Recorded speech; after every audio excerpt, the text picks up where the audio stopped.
So stylistically about the same, or it's a little bit of a departure? I would say stylistically it's the same but different. I think it's a combination of every record we've done musically. There's little different nuances in the music. Like I sing a little bit on the record. There's some more song structure to the songs, which we attempted to do on purpose, not for because we've actually taken a lot more time on this record than any other record we've done. And all the other records, I saw a review on the new record saying how I enjoy the thrown togetherness of the other Zao records. I think writing a song actually kind of more lies on having parts that coincide with each other and return, not have 5 different riffs that go together. And with this record, we really wanted to do something where there was actual verses and choruses and an understanding of song structure. But there's really, there's not. To me, it's Zao. Every time I put it in, I don't think of it as not Zao. And when do you guys play this week? We just did last night at 10. So no plans to do another set? Nobody's asked us. I don't think. I think maybe we can find a way to get that done. Well, I don't know. Yeah. We can.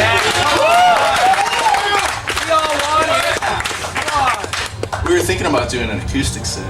I don't know how that would work, but maybe.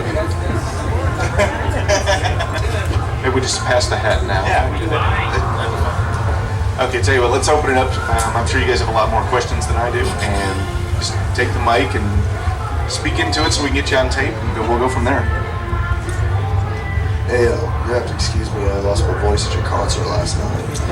But I've noticed a lot of changes, not just in the music, but spiritually within the band since '98 when Blood and Fire came out.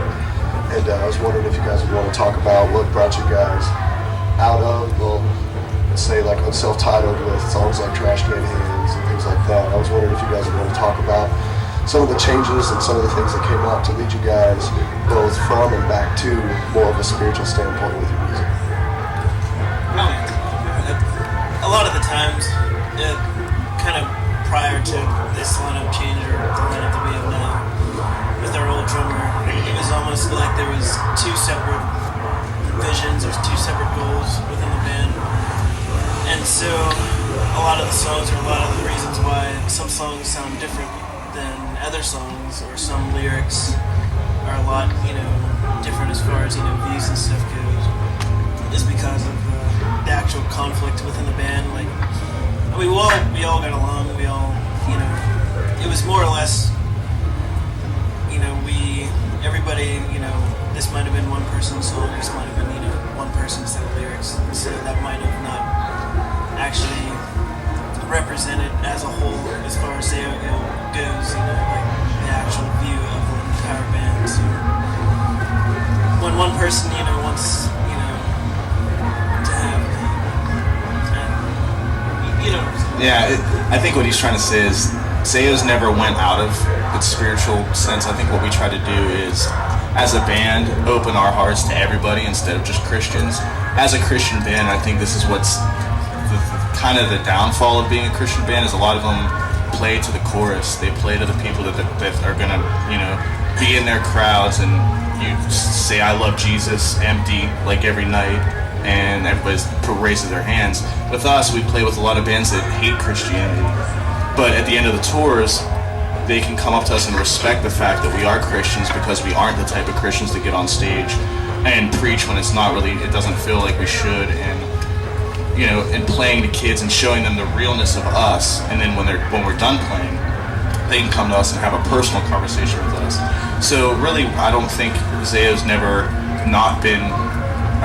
We don't really consider ourselves a Christian band, and I think a lot of people use that as a cop-out, but in reality we don't. We're all Christians, we all believe in God, and I think the best way to present that is not from your show. I think the best way to present that is to show kids that, hey, we're real, and we're going to get on stage and have fun and not preach to anybody. But when you want to talk to us and you want to see our personal beliefs, please come and talk to us, and that's what we've always done. So, and I think too, with what Russ was saying, for example, Trash Can Hands was written by our old drummer lyrically, and I can be pretty honest with saying that I wasn't really into putting that song on the record because it kind of doesn't. And that's the thing I think that you're going to notice with this new record that the other records don't have, the continuity of everything being a Zayo song. Like all the other records from Liberate, self-titled, I think Blood and Fire was the actual only record I can compare this one to. Blood and Fire was incredible, by the way. Thank you. Well, that's them.